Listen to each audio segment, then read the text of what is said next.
ব্রাহ্মণবাড়িয়ায় আওয়ামী লীগের দোসর যেন বিএনপির কমিটিতে স্থান না পায়। ইয়াসিন মাহমুদ, ব্রাহ্মণবাড়িয়া। ব্রাহ্মণবাড়িয়া জেলা বিএনপির এবং অঙ্গ সংগঠনের সহযোগিতায় অনুষ্ঠিত হল সদস্য নবায়ন ও নতুন সদস্য সংগ্রহ কর্মসূচি। শনিবার সকাল 11টায় শহরের ট্যাঙ্কের পাড়া মাঠে আয়োজিত এই কর্মসূচি ঘিরে নেতাকর্মীদের মাঝে ব্যাপক উৎসাহ উদ্দীপনা সৃষ্টি হয়। জেলার বিভিন্ন উপজেলা থেকে বিএনপি ও অঙ্গ সংগঠনের হাজারো নেতাকর্মী দলে দলে যোগ দেন এই কর্মসূচিতে।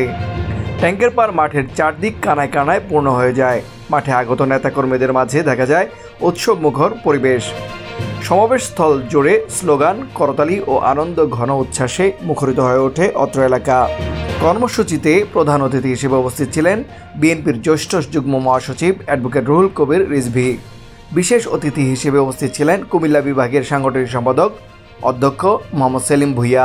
এছাড়াও উপস্থিত ছিলেন বিএনপির কেন্দ্রীয় অর্থ বিষয়ক সম্পাদক ও ব্রাহ্মণবাড়িয়া বিএনপির সভাপতি ইঞ্জিনিয়ার খালেদ হোসেন মাহবুব শ্যামল।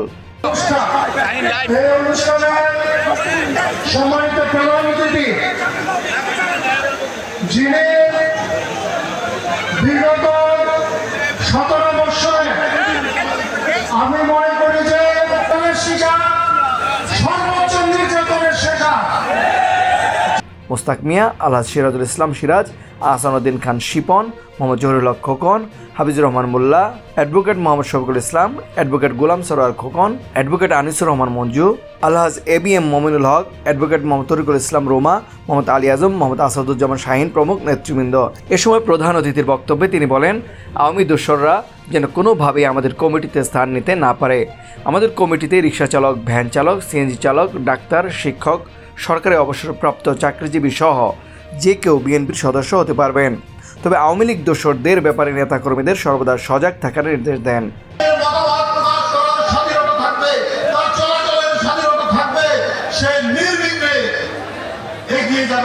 এই দেশকে বিনির্মাণ করার জন্য সেই প্রত্যয়, সেই অঙ্গীকার নিয়েই আমরা নতুন করে দেশ শেখ হাসিনার অঙ্গীকার নয়।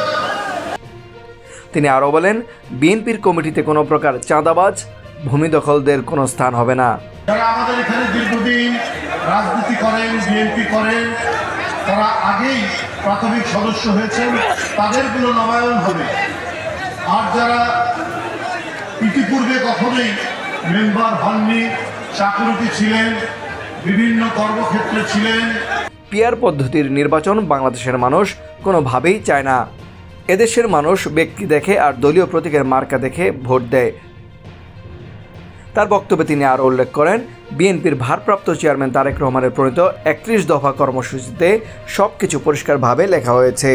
জনগণের অধিকার প্রতিষ্ঠার জন্য এই কর্মসূচি বাস্তবায়নে সবাইকে একসঙ্গে কাজ করার আহ্বান জানান তিনি। সমাবেশে বক্তারা বলেন, বাংলাদেশ জাতীয়তাবাদী দল আজও দেশের জনগণের আশা আকাঙ্ক্ষার প্রতীক।